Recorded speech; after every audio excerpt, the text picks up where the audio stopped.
Hi guys, this Vaishnavi Saravanan. March 13 இன்னைக்கு டேக்கான question. இந்த question is பார்த்தீங்க அப்படின்னா, இது டேரெக்டாக டிஎன்பிஎஸ்சி கொஷின், டேரக்ட் கொஷின், எந்த ஒரு டெஸ்ட்டும் கிடையாது. இதோட சோர்ஸ் வந்து பார்த்தீங்கன்னா 6th ஸ்டாண்டர்ட் எஸ்சிஆர்டி புக்கை வந்து பார்த்துருந்தீங்கன்னாவே இந்த மெத்தட் வந்து நம்ம பார்த்துருப்போம். ஸோ கொஷின்குள்ளே போகலாமா? 4/9 மற்றும் 6/13 இடையே உள்ள ஒரு விகிதமுறு எண்ணை காண்க அப்படின்னு சொல்லி 2 நம்பர் கொடுத்துட்டு ரேஷனல் நம்பர்ஸ் அப்படின்னு சொல்லி கொடுத்துட்டாங்க. ஸோ மேக்ஸ் பொறுத்த வரைக்கும் எப்பயுமே பாசிட்டிவான அப்ரோச் தான் ரொம்ப ரொம்ப முக்கியம். சரிங்களா? நம்ம டெய்லி ஒரு மெத்தட் கற்றுக்கிறோம், டெய்லி சால்வ் பண்ணுறோம். கண்டிப்பாக என்ன பண்ணுறோம்? மேக்ஸில் 25 out of 25 எடுக்கிறோம். சரிங்களா? ஸோ கொஷின் பார்க்குறோம், ரேஷனல் நம்பர்ஸ்னு கொடுத்துட்டாங்க. இது என்னால் ஒரே ஸ்டெப்பில் ஆன்சர் போட முடியும். சரிங்களா? ரேஷனல் நம்பர்ஸ் பார்க்கும்போது இதுக்கான காமன் டினாமினேட்டர் கொண்டு வரணும். அதுதான் முக்கியமான விஷயம். ஸோ அந்த கான்செப்ட் எனக்கு தெரியும். நான் இதை வந்து 2த்தையும் மல்டிபிள் பண்ணேன் அப்படின்னாவே 117ன்னு வரும். சரிங்களா? அதுதான் ஆன்சராக இருக்கும் அப்படின்ட்டு நான் கெஸ் பண்ணுறேன். பட் ஆனால் நீங்கள் என்ன பண்ணணும் அப்படின்னா ஃபுல் ஸ்டெப் போட்டு பார்த்துட்டு அதுக்கப்புறம் தான் போடணும்.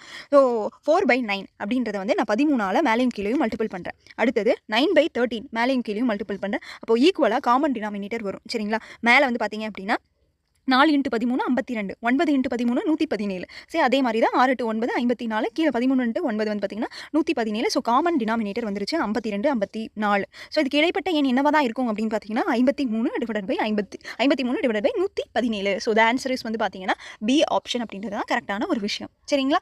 So positive thinking is a main key for marks. சரிங்களா? பாசிட்டிவாக திங்க் பண்ணுங்கள், ஈஸியாக அட்டன் பண்ணி தான் முடியும். சரிங்களா? ஸோ இந்த மாதிரி வீடியோஸ் பார்க்க நம்ம சேனலை சப்ஸ்கிரைப் பண்ணிக்கோங்க. தேங்க்யூ.